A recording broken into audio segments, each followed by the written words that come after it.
ഇങ്ങനെ നിൽക്കാൻ ദൈവം തന്ന ഈ അവസരത്തിന് വളരെ നന്ദി പറയുന്നു. പ്രത്യേകിച്ച് പാസ്റ്റർ ഫാമിലി, ഇവിടെ കൂടി വന്നിരിക്കുന്ന വേറെ അനേകം പേരുണ്ട്, അറിയാവുന്ന കുറച്ച് പേരുണ്ട്. എല്ലാവരുടെയും പേരെടുക്കാൻ ഞാൻ ആഗ്രഹിക്കുന്നില്ല. പക്ഷേ നിങ്ങളുടെ എല്ലാവരുടെയും കൂടെ ഇന്ന് ദൈവത്തെ സ്തുതിക്കാൻ കിട്ടിയ അവസരത്തിന് ഞാൻ നന്ദി പറയുന്നു.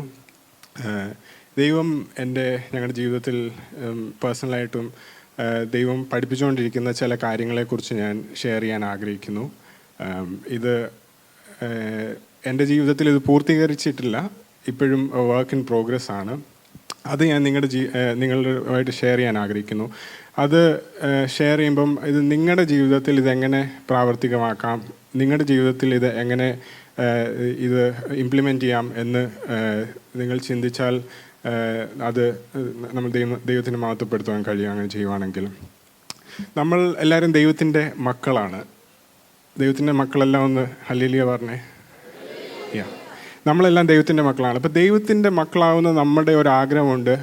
നമ്മുടെ അപ്പനായ ദൈവത്തിൻ്റെ ഹിതം നമ്മുടെ ജീവിതത്തിൽ എന്താണെന്ന് അറിയാൻ നമുക്ക് ആഗ്രഹമുണ്ടോ?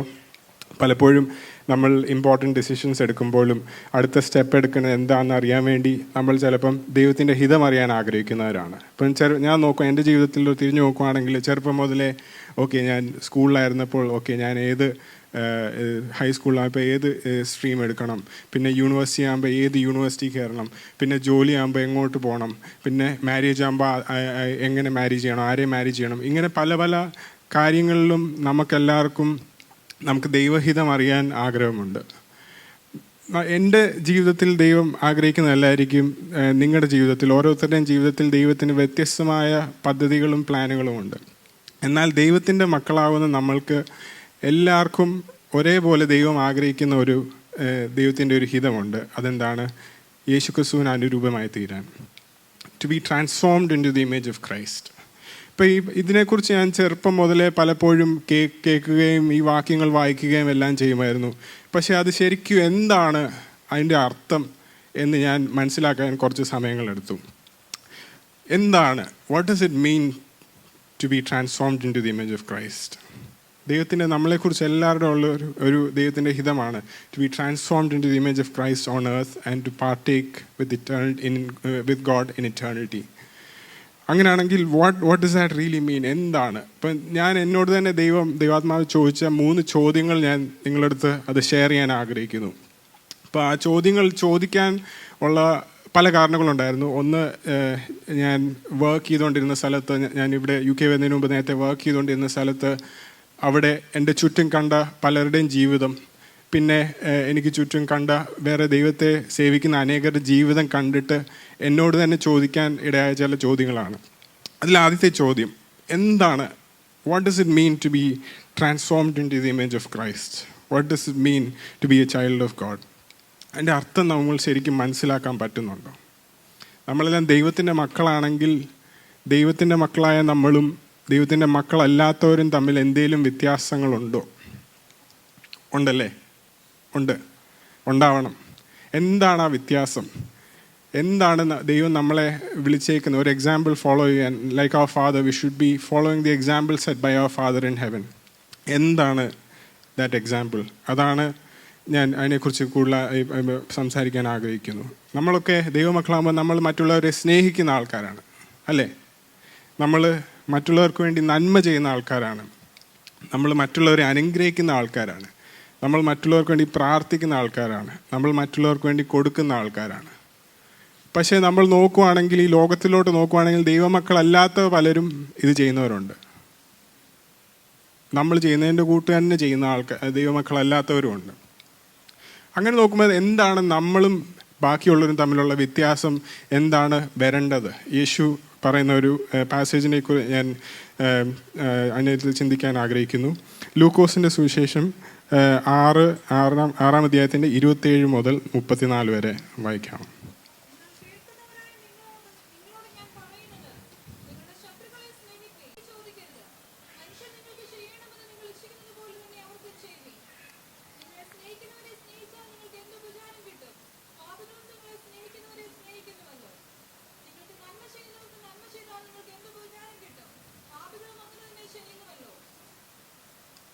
അടുത്ത നമ്മുടെ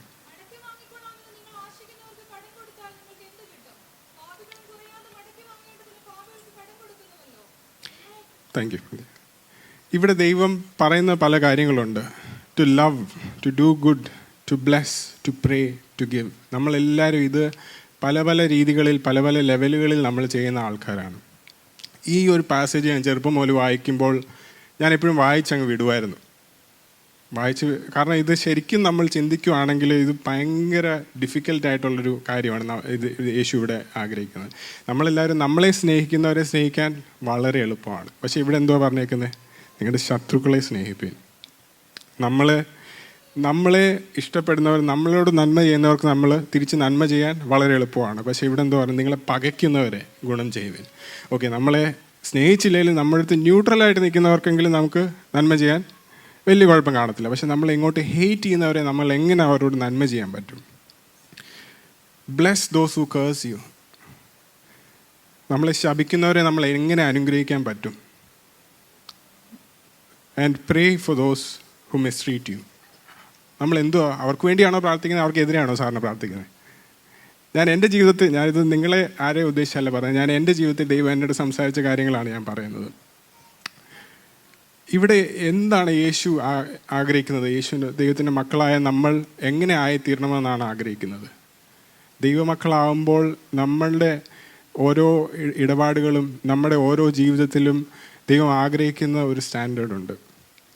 ഇത് നമ്മൾ പലപ്പോഴും ചെയ്യാൻ ശ്രമിച്ചിട്ട് നമ്മൾക്ക് പറ്റാത്ത ഒരു സ്റ്റാൻഡേർഡാണ്.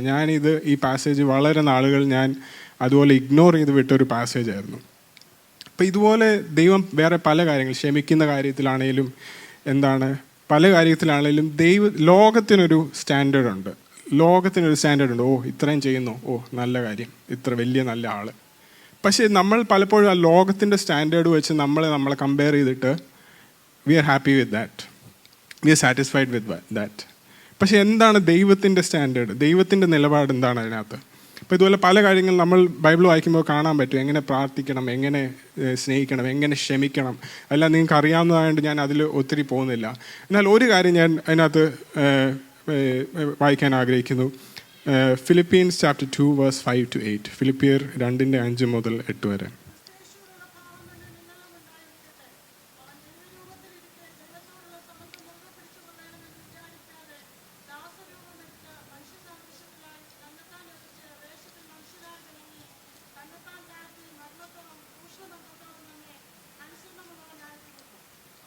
Thank you.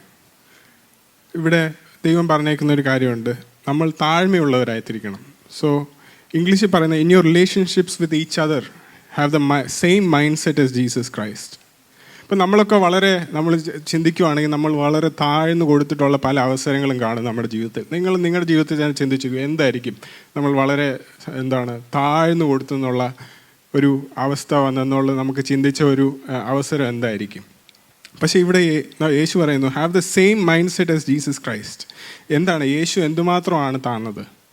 ഈ ലോകത്തെയും നമ്മളെയെല്ലാം സൃഷ്ടിച്ച അത്രയ്ക്ക് ഓൾ പവർഫുൾ, ഓൾ നോയിങ്, അത്രയും മാഗ്നിഫിസൻ്റ് ആയിട്ടുള്ളൊരു ദൈവം എന്തുമാത്രമാണ് താഴ്ന്നത്? ദൈവമായിരുന്നെങ്കിലും ഞാൻ ഇംഗ്ലീഷ് വായിക്കുകയാണ്, he did not consider equality with God something to be used for his own advantage, rather he made himself nothing by taking the very nature of a servant being made in human likeness. So ദൈവമായിരുന്നപ്പോൾ ദൈവം നമുക്ക് വേണ്ടി എന്തുമാത്രം താന്നു? ഒരു മനുഷ്യനായി വന്നു. വെറും ഒരു മനുഷ്യനായിട്ടല്ല ഒരു ദാസനായി വന്നു. എന്നിട്ട് വെറും ഒരു ദാസനായിട്ട് മാത്രമല്ല ഇവിടെ ജീവിച്ചത്, നമുക്ക് വേണ്ടി മരിച്ചു. വെറും ഒരു മരണമല്ലായിരുന്നു, ഏറ്റവും അൺഇമാജിനബിളായ, ഏറ്റവും ഡിസ്ഗ്രേസ്ഫുൾ ആയിട്ടുള്ളൊരു മരണമായിരുന്നു ക്രൂശ് മരണം. അത്രയും താന്നു തന്ന ഒരു ദൈവത്തെയാണ് നമ്മൾ സേവിക്കുന്നത്. അപ്പോൾ ഇവിടെ പറഞ്ഞിരിക്കുന്നത് എന്തുവാണ്? In your relationship with each other have the same mindset as Jesus Christ. അപ്പം ഞാൻ വിചാരിച്ചു, ഞാൻ ഒരു സൈഡിൽ ഈ എക്സാമ്പിൾ, യേശുവിൻ്റെ ഈ എക്സാമ്പിൾ വെച്ചിട്ട് ഞാൻ മറ്റേ സൈഡിൽ എൻ്റെ ഏറ്റവും താഴ്ന്നിട്ടുള്ള അനുഭവത്തെ ഞാൻ ചിന്തിച്ചപ്പോൾ കമ്പയർ ചെയ്യാൻ പോലും പറ്റത്തില്ല. നമുക്ക് നമ്മുടെ ഓരോരുത്തരുടെയും ജീവിതത്തിൽ അത് ചിന്തിക്കുവാണെങ്കിൽ നമ്മുടെ ജീവിതത്തിലും അങ്ങനെ ആയിരിക്കും. കമ്പയർ ചെയ്യാൻ പോലും പറ്റത്തില്ല. അപ്പോൾ അതിൻ്റെ അർത്ഥം എന്താണ്? ഇനി ഓരോ ദിവസവും കൂടുമ്പോഴും നമ്മുടെ ജീവിതത്തിൻ്റെ പല ആസ്പെക്ട്സിലും നമുക്ക് പിന്നെയും യേശുവിന് അനുരൂപമായി തീരാൻ ഒത്തിരി സ്പേസ് ഉണ്ട്. പലപ്പോഴും ഞാനും എൻ്റെ ജീവിതത്തിൽ അനുഭവിച്ചിട്ടുള്ളൊരു കാര്യമാണ്, ഒരു ലെവൽ വരെ എത്തുമ്പോൾ I M like okay, I M A good Christian, ഞാൻ നന്നായിട്ട് നല്ലൊരു പൈതലാണ്, ആ ഒരു ലെവലിൽ അങ്ങ് നമ്മൾ ചിലപ്പോൾ കംഫർട്ടബിൾ ആയി പോകും. while we deceive ourselves because we are comparing with the world standard. പക്ഷേ എന്തുവാണ് യേശുവിൻ്റെ സ്റ്റാൻഡേർഡാണ്. നമ്മൾ യേശുവിൻ്റെ മക്കളാകുമ്പോൾ ആ ഒരു സ്റ്റാൻഡേർഡുമായിട്ട് ഫോളോ ചെയ്യാനാണ് ദൈവം നമ്മളെ ആഗ്രഹിക്കുന്നത്. ഞാൻ ജസ്റ്റ് ഒരു എക്സാമ്പിൾ പറയാൻ ആഗ്രഹിക്കുന്നു. എന്നെ വളരെ ചിന്തിപ്പിച്ച ഒരു അനുഭവമായിരുന്നു. ഞാൻ UK വരുന്നതിന് മുമ്പ് ഞാൻ 2 years ഒറീസയിലൊരു ട്രൈബൽ മിഷൻ ഹോസ്പിറ്റലിൽ വർക്ക് ചെയ്യാൻ ദൈവം എനിക്കൊരു അവസരം തന്നു. അവിടെ വർക്ക് ചെയ്തപ്പോൾ ഞാൻ കണ്ട പല കാര്യങ്ങളും, ഞാൻ എക്സ്പീരിയൻസ് ചെയ്ത പല കാര്യങ്ങളും എൻ്റെ പേഴ്സ്പെക്റ്റീവ്സ് ടോട്ടലി അപ്സൈഡ് ഡൗൺ ആയിട്ട് ചേഞ്ച് ചെയ്യാൻ ദൈവം ഇടയാക്കി. അങ്ങനെ സംഭവിച്ച ഒരു കാര്യം ഞാൻ പറയാൻ ആഗ്രഹിക്കുന്നു. അവിടെ ഹോസ്പിറ്റലിൻ്റെ അടുത്ത ഡിസ്ട്രിക്റ്റിൽ ഒരു ഭയങ്കര ബാക്ക്വേർഡായിട്ടുള്ളൊരു ട്രൈബൽ ഏരിയ ഉണ്ട്. അവിടെ ഇപ്പോഴും അമ്പും വില്ലും ഹണ്ട് ചെയ്യുന്ന ഒരു ട്രൈബാണ് അവർ. അവരുടെ വ്യത്യസ്തമായ ഭാഷയും ഡ്രസ്സുകളും എല്ലാം ഉണ്ട്.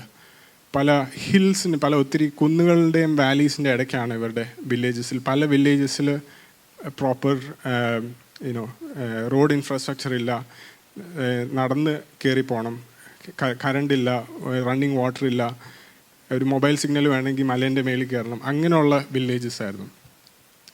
അവിടെ ഹോസ്പിറ്റലിൽ നിന്ന് ഒത്തിരി ദൂരമായതുകൊണ്ട് അവിടെ വർക്ക് ചെയ്യുന്ന കുറച്ച് കമ്മ്യൂണിറ്റി ഹെൽത്ത് വർക്കേഴ്സ് ഉണ്ടായിരുന്നു. അത് ആ ലോക്കൽ ട്രൈബൽ ഏരിയയിൽ തന്നെ ഉണ്ടായിരുന്ന ആൾക്കാർ, അവർ ദൈവത്തെ അറിഞ്ഞ് അവരങ്ങനെ ഹോസ്പിറ്റലിൽ കൂടെ വർക്ക് ചെയ്യുന്ന ഒരു സിറ്റുവേഷനായിരുന്നു അവിടെ. അപ്പോൾ ഒരു പ്രാവശ്യം ഞാൻ ജൂനിയർ ഡോക്ടറായിരുന്നു അവിടെ ആ വില്ലേജ് വിസിറ്റ് ചെയ്യാൻ പോയപ്പം അവരെന്നെ ഒരു വീട്ടിൽ കൊണ്ടുപോയി. അവിടെ ചെന്നപ്പോൾ അവിടെ ഒരു വീട്ടിൽ ഒരു 14 വയസ്സുള്ള ഒരു പെൺകുട്ടി ഉണ്ടായിരുന്നു. പക്ഷേ ജന്മന അംഗവൈകല്യമുള്ളൊരു പെൺകുട്ടിയായിരുന്നു. She had special needs. She was completely bedridden. ബെഡെന്ന് പറയാൻ പോലും ഇല്ല, അവരുടെ ഹട്ടുകളാണ്. തറയിലൊരു പായ വിരിച്ച് കിടക്കുമായിരുന്നു. Completely dependent on her parents. ഞാനവിടെ ചെന്നപ്പോൾ കണ്ട അവസ്ഥ കണ്ടിട്ട് എനിക്ക് വളരെ വിഷമം തോന്നി. കാരണം she was lying in her own stools and dirt. എന്നിട്ട് ഞാൻ എൻ്റെ കൂടെ വന്ന ഹെൽത്ത് വർക്കേഴ്സിന് ചോദിച്ചപ്പോൾ അവർ പറഞ്ഞു, ഈ പേരൻസ് ആക്ച്വലി ഈ കുഞ്ഞുമായിട്ട് ഒരു സ്നേഹമില്ല, ആ കുഞ്ഞെങ്ങനെയും മരിച്ചാൽ മതി എന്നാണ് പറയുന്നത്. എല്ലാ ആഴ്ചയിലും ഈ ഹെൽത്ത് വർക്കേഴ്സ് അടുത്ത വില്ലേജിൽ നിന്ന് മല കയറി ഇറങ്ങി വന്നിട്ട് ഈ വീട്ടിൽ ചെന്നിട്ട് ഈ കുഞ്ഞിനെ കുളിപ്പിക്കുകയും, വീട്ടിൽ പേരൻസ് ഇല്ലാഞ്ഞിട്ടല്ല, ഉണ്ടായിരുന്നപ്പോഴും ഈ കുഞ്ഞിനെ കുളിപ്പിക്കുകയും ഈ കുഞ്ഞിന് ഫുഡ് കൊടുക്കുകയും ഈ കുഞ്ഞിനെ നഖം വെട്ടി കൊടുക്കുക വരെ ചെയ്യുന്നത് ഈ ഹെൽത്ത് വർക്കേഴ്സാണ്, ലോക്കൽ ട്രൈബൽ ഹെൽത്ത് വർക്കേഴ്സ്. ഇത് കണ്ടിട്ട് ഇവരുടെ ചുറ്റുമുള്ള നെയ്ബേഴ്സ് വരെ ചോദിച്ചു, നിങ്ങൾ എന്തിനാണ് ഇത് ചെയ്യുന്നത്? നിങ്ങൾക്ക് ഇത് ചെയ്തുകൊണ്ട് എന്താ കിട്ടുന്നത്? പേരൻസ് വരെ വേണ്ടാന്ന് വെച്ചേക്കുക, മരിക്കട്ടെന്ന് വെച്ചിരിക്കുന്ന കുഞ്ഞാണ്. അപ്പം ഞാൻ ഈ കുഞ്ഞിനെ നോക്കിയപ്പോൾ ആക്ച്വലി ഈ കുഞ്ഞിനൊരു പ്രോപ്പർ തെറപ്പിയോ പ്രോപ്പർ ട്രീറ്റ്മെൻറ്റോ കിട്ടുമായിരുന്നെങ്കിൽ വളരെ ഇമ്പ്രൂവ്മെൻറ്റ് വരാൻ പൊട്ടൻഷ്യലുള്ള ഒരു കുഞ്ഞായിരുന്നു. ഇതുപോലെ പല കുഞ്ഞുങ്ങൾ ഞങ്ങളുടെ ഹോസ്പിറ്റലിന് ചുറ്റും ട്രീറ്റ്മെൻറ്റ് കിട്ടിയിട്ട് വളരെ ഇമ്പ്രൂവ്മെൻറ്റ് വരികയും ചെയ്തു. എൻ്റെ യങ്ങസ്റ്റ് ബ്രദർ ജ്യോതിഷ് ആണെങ്കിൽ പോലും നാട്ടിൽ അതുപോലെ ഒരു സെയിം എക്സ്പീരിയൻസിലൂടെ കടന്നു പോയതാണ്. സോ അതൊക്കെ ഉണ്ടായിരുന്നുകൊണ്ട് പലപ്പോഴും ഈ കാര്യങ്ങളൊക്കെ ഷെയർ ചെയ്യുമ്പോൾ പല പേരൻസും എൻകറേജ്ഡ് ആവുമായിരുന്നു. അങ്ങനെയെങ്കിലും അവർ ഈ കുഞ്ഞുങ്ങളെ പ്രോപ്പറായിട്ട് കെയർ ചെയ്യാൻ തുടങ്ങുമായിരുന്നു. Because they have totally given up. പക്ഷേ ഈ കാര്യങ്ങളെല്ലാം ഞാൻ ഈ അമ്മേൻ്റെ അടുത്ത് പറഞ്ഞു. അമ്മ ഇതെല്ലാം കേട്ടിട്ട് ഒന്നും മൈൻഡാക്കാതെ എണീച്ചങ്ങ് പോയി. സോ എനിക്ക് ആ സമയം വളരെ വിഷമം തോന്നി.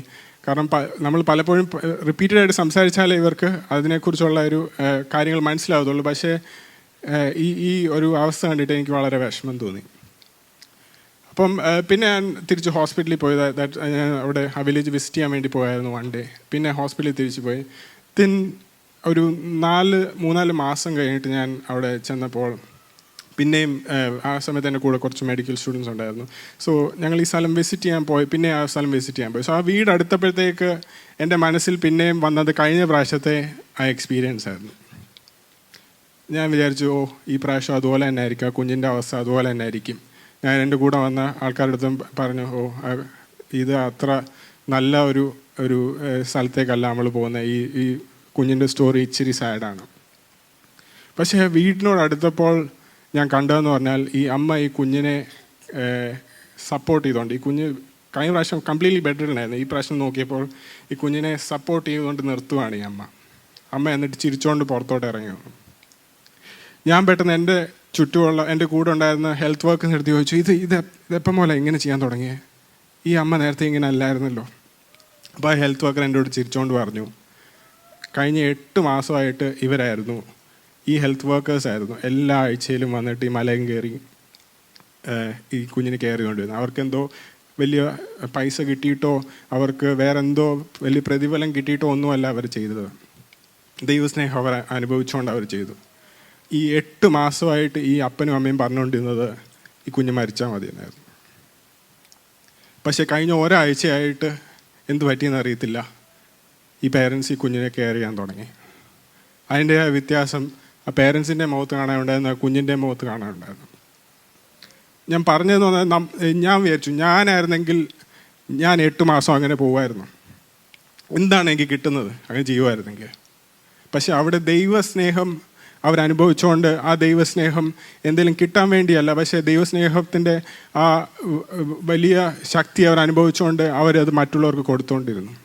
അങ്ങനെ 8 മാസം എടുത്തെങ്കിലും അത് കഴിഞ്ഞിട്ട് ആ ദൈവസ്നേഹം അവരിലേക്ക് ചെല്ലുവാൻ ഇടയായിത്തീർന്നു. അപ്പം ഞാൻ ചിന്തിച്ചൊരു കാര്യമാണ്, എന്തിനാണ് ഇവരിങ്ങനെ ചെയ്യുന്നത്? പലരുടെയും ജീവിതം ഞാൻ കണ്ടപ്പം ഞാൻ വിചാരിച്ചു, why are they doing this? എങ്ങനെ പറ്റുന്നു ഇങ്ങനെ? നമ്മളെല്ലാവരും ഓരോ കാര്യങ്ങൾ ചെയ്യുന്നതിന് അതിന് പിന്നിലൊരു ലോജിക്കും ഒരു റാഷണാലും കാണുമല്ലോ. പലപ്പോഴും നമ്മൾ ചെയ്യുന്ന കാര്യങ്ങളും even if you don't expect anything return, കിട്ടിയാൽ നല്ലതല്ലേ? കിട്ടിയാൽ സന്തോഷമായിരിക്കും. ഈവൻ ഇപ്പം ഞാൻ തന്നെ പറയുവാണ്, എനിക്ക് ഒന്നും കിട്ടാൻ വേണ്ടിയല്ല ഞാൻ ചെയ്യുന്നതെന്ന് പറഞ്ഞാലും in the back of my mind that's human nature.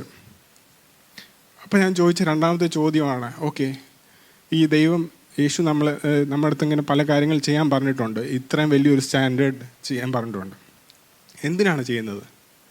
Why should I do all this? ഇതൊക്കെ ചെയ്താൽ എനിക്ക് എന്താ കിട്ടാൻ പോകുന്നത്? പലപ്പോഴും നമ്മുടെ ജീവിതത്തിൽ നമ്മൾ അങ്ങനെ ഒരു ചിന്ത നമ്മൾ സബ് കോൺഷ്യസ് ആണെങ്കിലും നമ്മുടെ മനസ്സിൽ വരാറുണ്ട്. അപ്പോൾ യേശു പറഞ്ഞു, സ്നേഹിക്കുന്നവരെ സ്നേഹിക്കാൻ എളുപ്പമാണ്, നമുക്ക് ഇങ്ങോട്ട് കിട്ടുന്നുണ്ട്.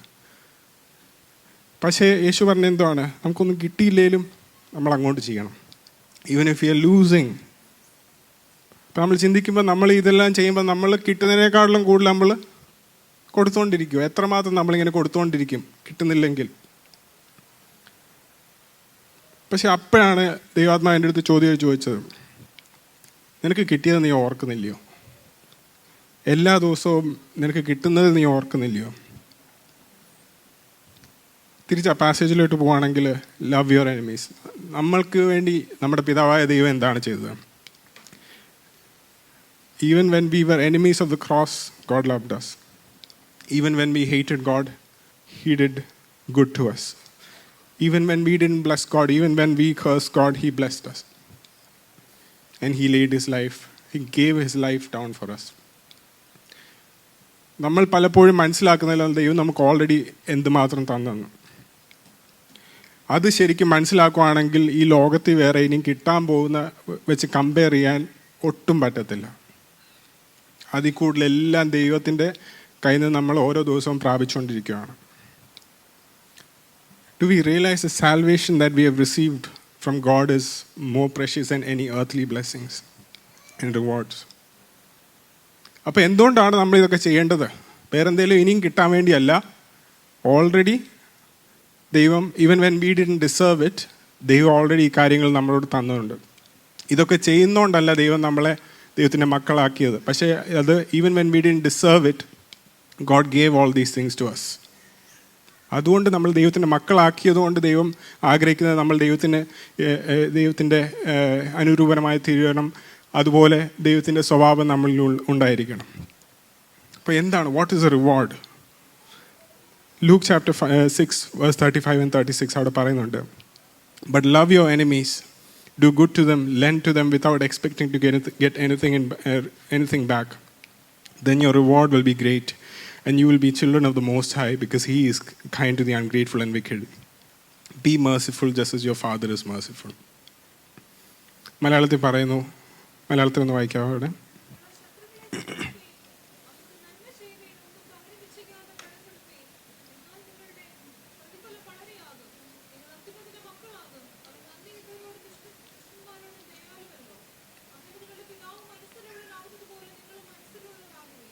അത്യുന്നതൻ്റെ മക്കൾ, അതിൽ കൂടുതൽ വലിയ പ്രതിഫലം നമ്മൾ എന്തുവാ വേണ്ടത്? നമുക്ക് ഈ ലോകത്ത് കിട്ടാവുന്ന വേറെ എന്ത് ബ്ലെസ്സിങ്സ്, എന്ത് പൊസിഷൻസ്, അതിനേക്കാളും വലിയ എന്ത് പൊസിഷനാണ് ദൈവം അവിടെ നമുക്ക് തന്നിരിക്കുന്നത്? അപ്പം എന്താണ് നമുക്ക് കിട്ടുന്ന റിവാർഡ്? നമ്മളെ ദൈവത്തിൻ്റെ മക്കളാക്കി തീർത്തു ഓൾറെഡി. നമ്മൾ ഇനി ഇതൊക്കെ ചെയ്താൽ എന്താണ് ദൈവം ഇനി തരാൻ പോകുന്നത്? 1 പത്രോസ് 1:3 മുതൽ 5 വരെ ഒന്ന് വായിക്കാമോ?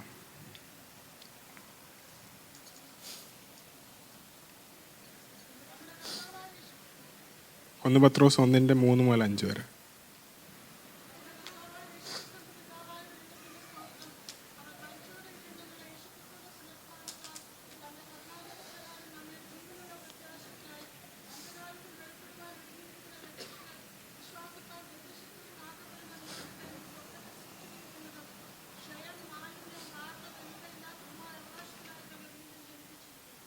For an inheritance that will never perish, spoil or fade. അതെവിടെ വെച്ചാണ് കിട്ടാൻ പോകുന്നത്? ഈ ലോകത്തിലല്ല, സ്വർഗത്തിൽ വെച്ചാണ്. അപ്പോൾ ആദ്യത്തെ ചോദ്യം എന്താണ്? What does it mean to be transformed into the image of Christ? The second question was, why should we do this? എന്തിനു വേണ്ടിയാണ് ചെയ്യുന്നത്? ഈ ലോകത്തിൽ എന്തോ കിട്ടാൻ വേണ്ടിയാണോ? ഓൾറെഡി നമുക്ക് എന്താണ് കിട്ടിയതെന്ന് നമ്മൾ മനസ്സിലാക്കണം. പിന്നെ ഇതൊക്കെ ചെയ്താൽ നമുക്ക് എവിടെയാണ് അതിൻ്റെ പ്രതിഫലം കിട്ടാൻ പോകുന്നത്? സ്വർഗത്തിലാണ്. ഈ ലോകത്തിൽ ദൈവം തരാൻ പറ്റുന്നതിനേക്കാളൊക്കെ വളരെ വളരെ വലിയൊരു പ്രതിഫലമാണ് സ്വർഗത്തിൽ വെച്ചിരിക്കുന്ന ഒരു പ്രതിഫലം. ക്ഷയം, മാലിന്യം, വാട്ടം എന്നിവയില്ലാത്ത അവകാശത്തിനായി വീണ്ടും ജനിപ്പിച്ചിരിക്കുന്നു. Can we read another verse, please? 2 Timothy chapter 1, verse 9 and 10. 2 Timotheos 1:9-10.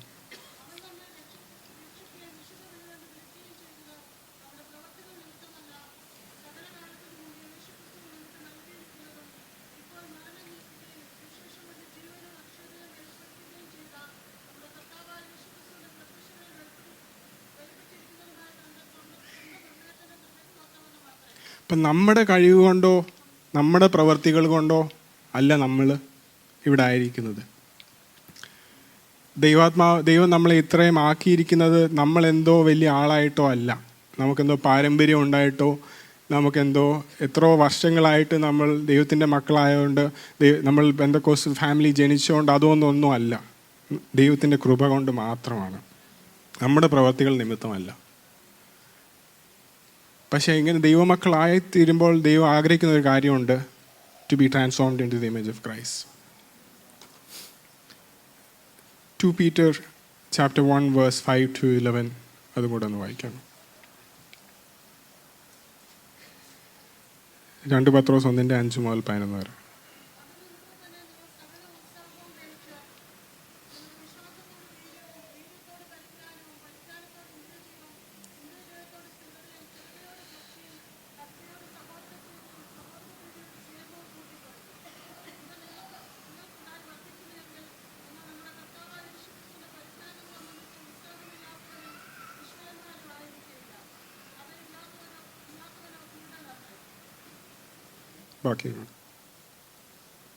ബാക്കിയും കൂടെ വായിക്കാം.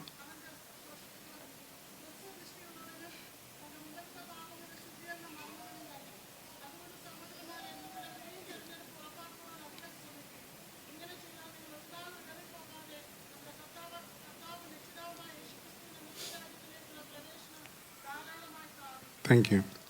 അത് ഇംഗ്ലീഷിലും കൂടെ ഒന്ന് വായിക്കാൻ ആഗ്രഹിക്കുന്നു. For this very reason make every effort.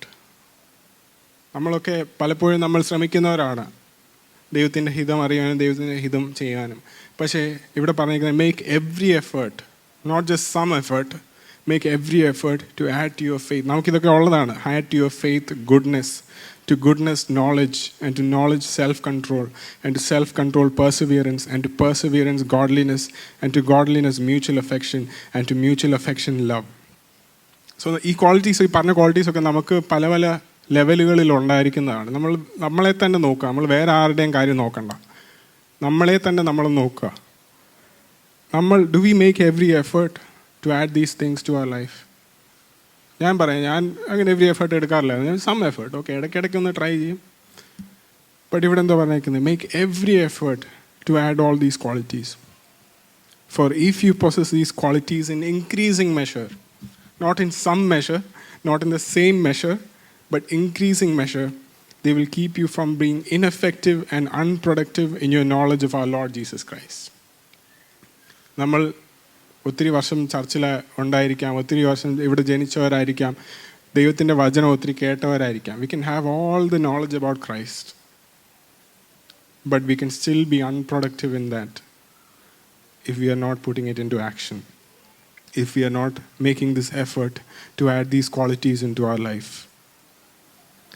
But whoever does not have them is nearsighted and blind, forgetting that they have been cleansed from their past sins. Therefore, brothers and sisters, make every effort to confirm your calling and election. For if you do these things, you will never stumble, and you will receive a rich welcome into the eternal kingdom of our Lord and Savior Jesus Christ. അതിനുവേണ്ടിയല്ലേ നമ്മൾ ദൈവമക്കളായി തീരുന്നത്? ഈ ലോകത്തിൽ നമ്മൾ ജീവിക്കുമ്പോൾ നമുക്ക് ദൈവത്തിൻ്റെ കൃപയും ദൈവത്തിൻ്റെ ശക്തിയും വളരെ ആവശ്യമാണ്. എന്നാൽ അതിനുപരിയായി to receive a rich welcome into the eternal kingdom of our lord and saviour Jesus Christ. അപ്പോൾ നമ്മൾ രണ്ട് കാര്യങ്ങൾ നോക്കി. എന്താണ്, what does it mean to be transformed in the image of Christ, and how do we do that? And why should we do that? എന്തുകൊണ്ട് അത് ചെയ്യണം?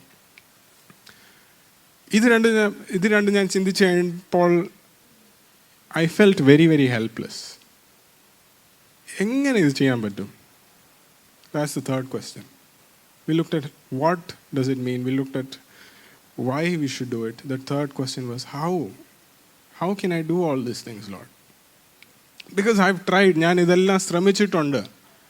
പലപ്പോഴും താഴ്ന്നു കൊടുക്കാൻ ശ്രമിച്ചു, സ്നേഹിക്കാൻ ശ്രമിച്ചു, ക്ഷമിക്കാൻ ശ്രമിച്ചു, എല്ലാം ശ്രമിച്ചിട്ടുണ്ട്.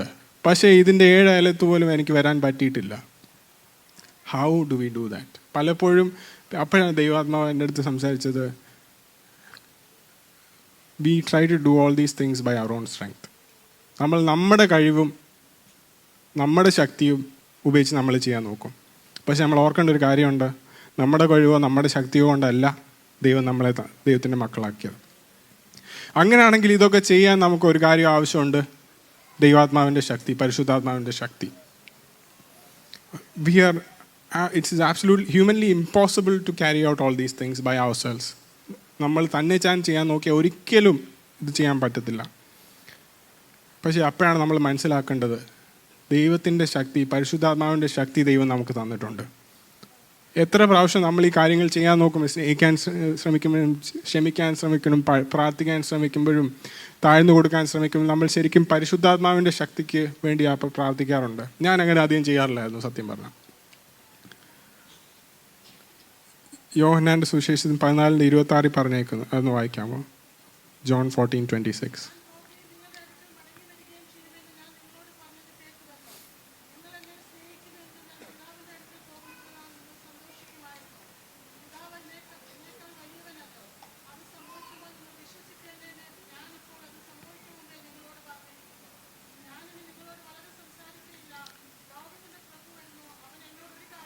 John 14:26. Yeah.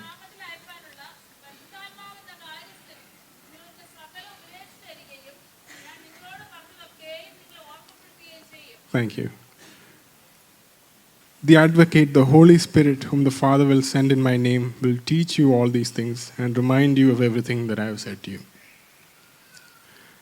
ഇപ്പോൾ ശരിക്കും ദൈവാത്മാവിൻ്റെ ശക്തി നമ്മളിൽ മാനിഫെസ്റ്റ് ചെയ്യുന്നത് നമ്മളിവിടെ ചർച്ചിൽ സൺഡേസ് വേർഷിപ്പ് ചെയ്യുമ്പോൾ മാത്രമായി പോരുത്. ഞാൻ മനസ്സിലാക്കി, പലപ്പോഴും എൻ്റെ ജീവിതത്തിൽ എനിക്ക് അങ്ങനെ സംഭവിച്ചിരുന്നു. പക്ഷേ എല്ലാ ദിവസവും ഓരോരോ സർക്കംസ്റ്റാൻസസിലാകുമ്പോഴും ഈ സർക്കംസ്റ്റാൻസസിലെല്ലാം നമുക്ക് ദൈവാത്മാവിൻ്റെ ശക്തി നമ്മളില്ലെങ്കിൽ നമുക്ക് ഒരിക്കലും ഇതുപോലെ ആയിത്തീരാൻ പറ്റത്തില്ല. അതിനർത്ഥം എന്തുവാ?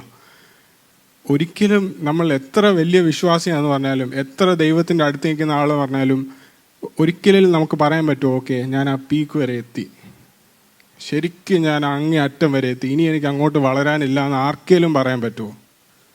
ഒരിക്കലുമില്ല. നമ്മൾ എത്ര നാൾ ഈ ലോകത്ത് ജീവിച്ചിരിക്കുന്നു അത്രയും നാൾ നമുക്ക് ഇനിയും യേശുവിനെ പോലെ അനുരൂപമാകാൻ പറ്റും. അത് നമ്മൾ വളരെ മനസ്സിലാക്കേണ്ടിയിരിക്കുന്നു.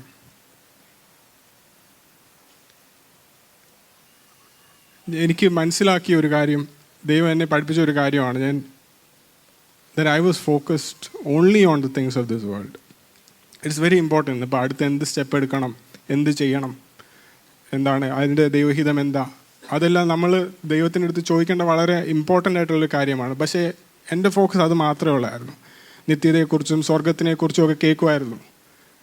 പക്ഷേ അതിനി എത്ര വർഷം കഴിഞ്ഞിട്ടാണ്? അതിനു മുമ്പ് എന്തൊക്കെ കാര്യങ്ങൾ നടക്കാനുണ്ട് ഇവിടെ. പക്ഷേ ഇവിടെ ദൈവം പറഞ്ഞേക്കുന്നത് എന്തുവാണ്? അതൊക്കെ ഇമ്പോർട്ടൻ്റ് ആണ്. പക്ഷേ അതിനേക്കാൾ കൂടുതൽ എന്തുമാത്രം ഇമ്പോർട്ടൻ്റ് ആണ് നമ്മൾ നിത്യതയിൽ യേശുവിൻ്റെ കൂടെ സ്പെൻഡിങ് ഇറ്റേണിറ്റി വിത്ത് ക്രൈസ്റ്റ്. ദൈവം എന്നെ മനസ്സിലാക്കിയൊരു കാര്യമാണ്. ആ കാര്യത്തിൽ എനിക്ക് അത്ര ഇമ്പോർട്ടൻസ് കൊടുക്കാൻ പറ്റിയില്ലായിരുന്നു. ഒരാളൊരു പറഞ്ഞൊരു കാര്യമാണ്, നമുക്കൊരു ലോകത്ത് 70-80 വർഷം ജീവിക്കാനുണ്ടെങ്കിൽ ആ whole life on earth will be a dot. An eternity with Christ is an infinite line that doesn't stop.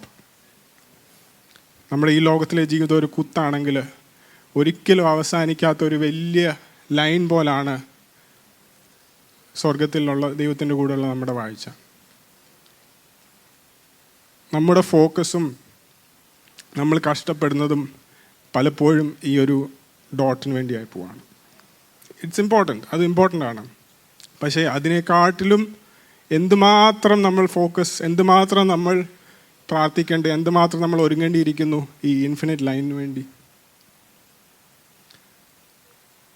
ഈ ലോകത്തായിരിക്കുമ്പോൾ ദൈവത്തിൻ്റെ മക്കളെന്ന് അഭിമാനിക്കുന്ന നമുക്ക് ശരിക്കും പറയാൻ പറ്റുമോ ഈ ലോകത്തിലുള്ളവരും ദൈവമക്കളായ നമ്മളും തമ്മിൽ വ്യത്യാസം ഉണ്ടെന്ന്? നമ്മൾ ഈ ലോകത്തിൻ്റെ സ്റ്റാൻഡേർഡ് ഉപയോഗിച്ചാണോ പറയുന്നത് നമ്മൾ അവരെക്കാളും നല്ല ആൾക്കാരാണ്? അതോ ഞായറാഴ്ചകളിൽ ഇവിടെ ഒന്ന് ആരാധിക്കുന്നതുകൊണ്ട് മാത്രമാണോ പറയുന്നത് നമ്മൾ അവരെക്കാളും നല്ല ആൾക്കാരാണെന്ന്? അതോ നമുക്ക് നമ്മുടെ പിതാവായ യേശുവിൻ്റെ കൂട്ട് അനുരൂപമാകാൻ പറ്റുന്നുണ്ടോ? നമ്മളത് ശ്രമിക്കുന്നുണ്ടോ? ദൈവം എന്തുമാത്രം നമ്മളെ സ്നേഹിക്കുന്നുണ്ടോ നമുക്ക് മനസ്സിലാക്കാൻ പറ്റുന്നുണ്ടോ? അത് മനസ്സിലാക്കാം. നമുക്ക് എന്തുമാത്രം ദൈവം ഓൾറെഡി തന്നതെന്ന് നമ്മൾ ശരിക്കും മനസ്സിലാക്കുവാണെങ്കിൽ നമുക്ക് മനസ്സിലാകും ദൈവം എനിക്ക് തന്നുകൊണ്ടിരിക്കുന്നത് എന്തിനാണ്? പിടിച്ചു വെക്കാനല്ല, കൊടുക്കാനാണ്. ദൈവസ്നേഹമില്ലാത്ത ഒരു ലോകത്തിന് അങ്ങോട്ട് കൊടുക്കാനാണ്. അപ്പോൾ ഞാൻ പണ്ട് ചിന്തിച്ചൊരു കാര്യമുണ്ട്, ഇവരെങ്ങനെ, എനിക്ക് ചുറ്റുമുള്ള പലരെയും കണ്ടപ്പോൾ അവിടെ ഉള്ള ഒറീസയിലുണ്ടായിരുന്ന പല മിഷണറി ഡോക്ടേഴ്സിനെ കണ്ടപ്പോൾ ചിന്തിച്ചൊരു കാര്യമുണ്ട്, എങ്ങനെ ഇവർക്ക് കൊടുക്കാൻ പറ്റുന്നു ഇത്രയും? എങ്ങനെ ഇവർക്ക് എങ്ങനെ സ്നേഹിക്കാൻ പറ്റുന്നു? ഒരു പാത്രത്തിൽ നിന്ന് കൊടുത്തോണ്ട് ഇരിക്കുവാണെങ്കിൽ അൾട്ടിമേറ്റ്ലി അത് ഡ്രൈ അപ്പ് ആവുമല്ലോ. പക്ഷെ എനിക്ക് മനസ്സിലാക്കിയൊരു കാര്യമാണ്, അവർ കൊടുത്തോണ്ടിരിക്കുന്നതിനേക്കാളും കൂടുതൽ ദൈവത്തിൻ്റെ കീഴിൽ എല്ലാ ദിവസവും പ്രാപിച്ചുകൊണ്ടിരിക്കുമായിരുന്നു. അതുകൊണ്ടാണ് അവർക്ക് കൊടുക്കാൻ പറ്റിയത്. നമ്മുടെ ഓരോരുത്തരുടെയും ജീവിതത്തിൽ ഇനിയും വരുന്ന ഓരോ സർക്കംസ്റ്റാൻസസിലും ഓരോ സ്റ്റെപ്സിലും നമുക്ക് ചിന്തിക്കാം, ദൈവമേ, how are you going to use this circumstance? How are you going to use this situation to transform me into the image of you, into your image, to help me represent you in this world? ആദ്യം നമ്മൾ ലോകത്തിൽ represent ചെയ്യുന്നതിന് മുമ്പ് നമ്മൾ നമ്മുടെ personal ലൈഫിൽ നോക്കണം, പിന്നെ നമ്മുടെ ഫാമിലി ലൈഫിൽ നോക്കണം, പിന്നെ നമ്മുടെ ചേർച്ച് നോക്കണം, പിന്നാണ് വൈഡർ കമ്മ്യൂണിറ്റി നോക്കേണ്ടത്. ഓർത്ത് നോക്കിയാൽ നമുക്ക് ശരിക്കും ഇതുപോലെ നമ്മുടെ പേഴ്സണൽ ലൈഫിലും നമ്മുടെ ഫാമിലി ലൈഫിലും നമ്മുടെ ചേർച്ച് ലൈഫിലും നമുക്ക് ഇംപ്ലിമെൻറ്റ് ചെയ്യാൻ പറ്റുവാണെങ്കിൽ എന്തുമാത്രം വ്യത്യാസം നമ്മളിൽ കൂടെ ദൈവത്തിന് ഈ ലോകത്തിൽ പുറത്തുള്ളവരിലും വരുത്താൻ പറ്റും. ഞാൻ പറഞ്ഞതിൻ്റെ കൂടെ ഇത് ഒരിക്കലും ഇതിൻ്റെ പീക്കിലെത്തത്തില്ല ഒരിക്കലും. പിന്നെയും ദൈവം നമ്മളെ രൂപാന്തരപ്പെടുത്തിക്കൊണ്ടിരിക്കും. until the day that we are finally with Christ. അതാകട്ടെ നമ്മളുടെ ഓരോരുത്തരുടെയും പ്രാർത്ഥന എന്ന് ഞാൻ ആഗ്രഹിക്കുന്നു, ഞാൻ പ്രാർത്ഥിക്കുന്നു. ഈ അവസരം തന്ന പാസ്റ്ററുകളിലും ചേർച്ചിനും ഞാൻ വളരെ നന്ദി പറഞ്ഞുകൊണ്ട് എൻ്റെ വാക്കുകൾ ചുരുക്കുന്നു. Thank you.